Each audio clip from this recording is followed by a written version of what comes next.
ஒரு உருளைக்கிழங்கு வேக வச்சு நம்ம நசுக்கி வச்சிருக்கோம். இதுல கொஞ்சமா நசுக்கின பன்னீர் சேர்த்துக்கலாம். ஒரு பச்சை மிளகாய் சேர்த்துக்கலாம். கருவேப்பிலை, வெங்காயம் 1 கப் சேர்த்துக்கலாம்.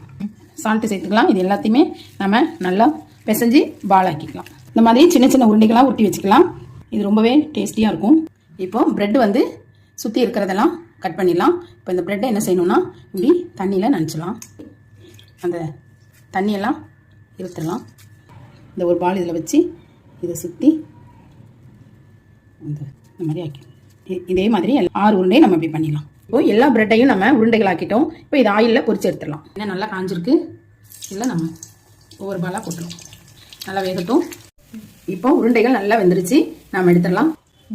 இப்போ சூப்பரான பிரெட் பன்னீர் உருண்டைகள் ரெடி ஆயிடுச்சு. இது ரொம்பவே வெளியில் வந்து கிறிஸ்பியாகவும் உள்ளே வந்து சாஃப்டாகவும் இருக்கும். ரொம்ப டேஸ்டியாக இருக்கும் சாப்பிட்றதுக்கு.